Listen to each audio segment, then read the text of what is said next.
तवज्जो हो तो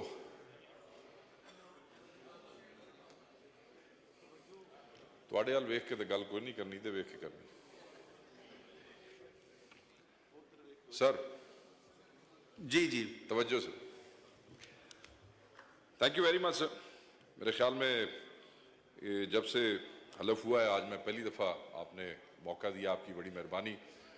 और इस इशू पे जो मेरे मुल्क के किसानों के दिल के करीब है, और आज हमारा पंजाब का किसान, सिंध का किसान बड़ी मुश्किल में है, बड़ी अजियत में है, बड़ा परेशान है। और सबसे बड़ा जुल्म यह है कि उसकी इस परेशानी, उसकी इस अजियतनाक जिंदगी और उसके इस लम्हे के जिम्मेदार वो लोग हैं जो अपने आप को अवाम के लीडर कहते हैं। उनके फैसलों की वजह से आज किसान इस अजियत का शिकार है, उनकी नालायकी की वजह से आज किसान इस अजियत का शिकार है।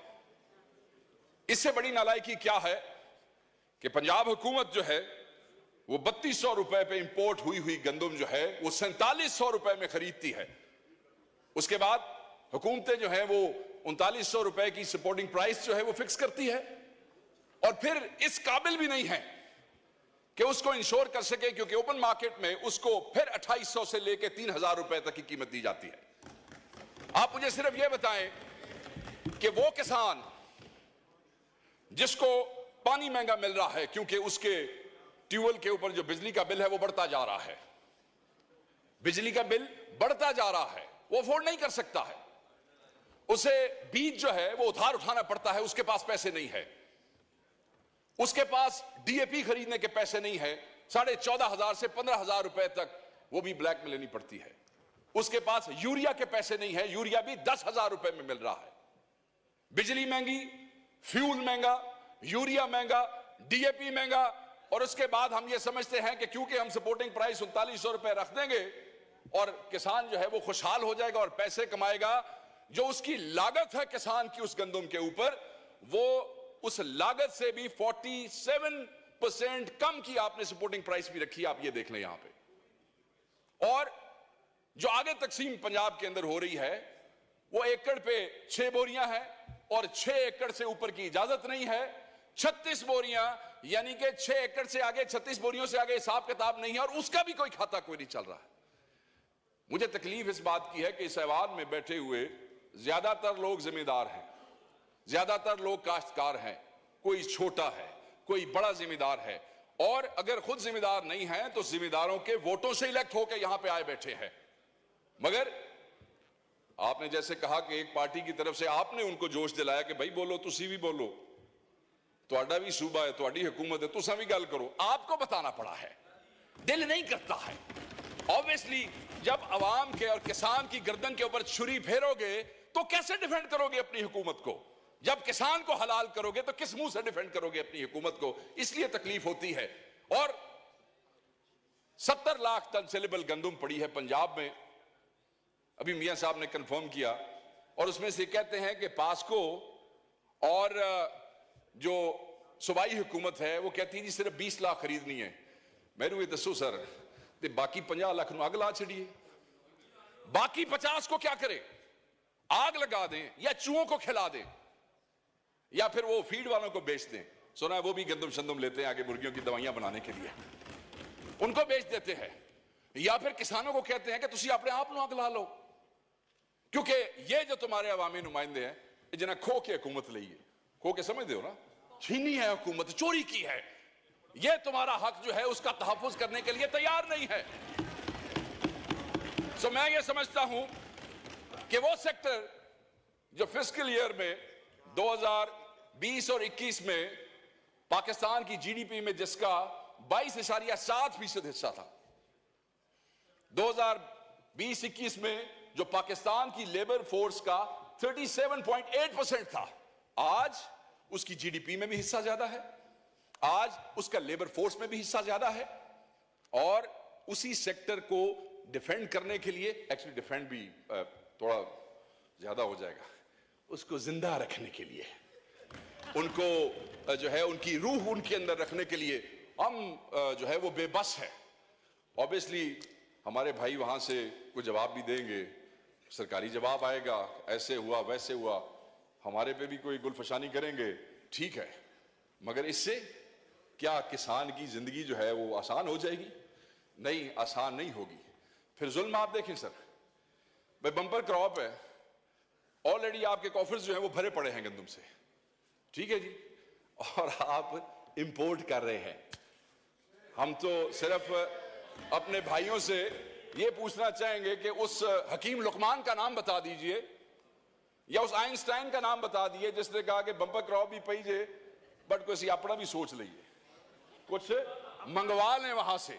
और वो मंगवा लिया, मंगवाने के बाद वही मैंने बात की कि 3200 और फिर हुकूमत ने वही 3200। अब जब पता लगेगा ना 3200 पे इंपोर्ट किसने की है, ये भी एक नई कहानी होगी, क्योंकि उस 3200 वाले से फिर 4700 पे आपने खरीदी क्यों?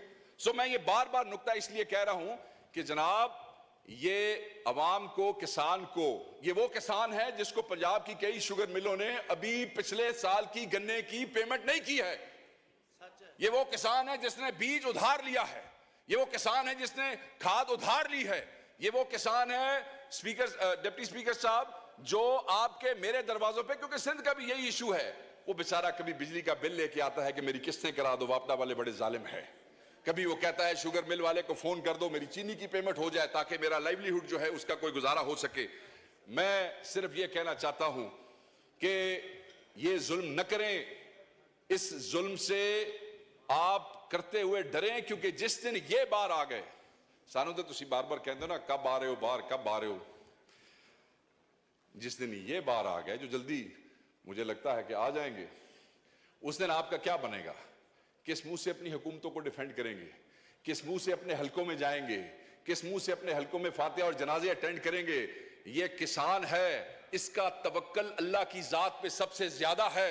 बीज फेंकता है, उसके बाद पानी लगाता है, फिर रब पे छोड़ देता है कि बारिश होगी, मौसम गर्म होगा, मौसम सर्द होगा।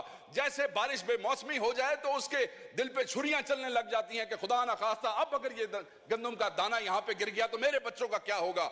वो रब पे तवक्कल करता है, और जब उसके बाद कटाई हो जाती है, वो बेचने के लिए जाता है, तो वो बेशरम और बेगैरत जो दरमियान वाले दलाल हैं, जो मार्केट के अंदर बैठे हैं, वो पैसा कमा जाते हैं, मगर उस जिम्मेदार को कुछ नहीं मिलता है, उस किसान को नहीं मिलता है, उस पंजाबी को नहीं मिलता है, उस सिंधी को नहीं मिलता है।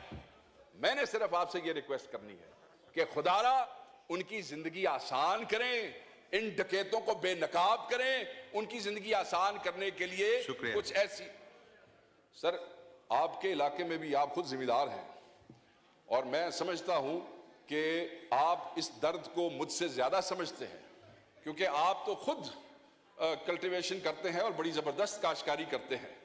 मैं ये समझता हूं कि वो डाकू जिन्होंने गंदम इंपोर्ट की है, वो डाकू जो किसान के गर्दन पे छुरी फेर रहे हैं, उनको इस्लामाबाद में ये जो बार ऐवान में ये जो आपका कॉन्स्टिट्यूशन एवेन्यू है, इन्होंने पैरों च रस्सियां पा के इन्होंने पुट्ठे लटका दो, ताकि कौम देख सके कि इस मुल्क के हुक्मरान जो है, वो जो 6 करोड़ का तबका है, 6 करोड़, वो जिसको हम कह रहे हैं कि तुम लोग 50 लाख जो है उसको आग लगा दो या चूहों को खिला दो, वो कम से कम ये तो कह सके कि आप जो इन ऐवानों में बैठे हैं, आप इनके लिए लेजिस्लेशन करें। शायद आप इनके लिए सोचते हैं, शायद वो आपको दुआ दे दें, शायद उनके बच्चे आपको दुआ दे दें, मगर अगर न करेंगे और वो सड़कों के ऊपर आ गए, आपसे कंट्रोल नहीं हो सकेगा, वो बद्दुआ आपको देंगे। आगे ही बहुत सी बद्दुआएं आपको मिल रही हैं, इस हुकूमत को मैंडेट चोरी करने की बद्दुआ मिल रही है, गरीबों को जेलों में रखने की नाहक बद्दुआएं मिल रही हैं, औरतों और बच्चों को जेलों में रखने की बद्दुआएं मिल रही है। थैंक यू वकार साहब, थैंक यू। माइक खोले वकार साहब। बद्दुआ तो दे दी, मैं तो अगली बात कर रहा हूं। मैं तो सिर्फ ये कह रहा हूं कि सर उन गरीब किसानों का कुछ करे, उनके लिए कोई बेहतरी का मामला करे। वो चंद दिन वास्ते तुसी अपने डाके माके चोरियां बंद कर छो, कुछ उन्होंने वास्ते कर छो। बहुत मेहरबानी, थैंक यू।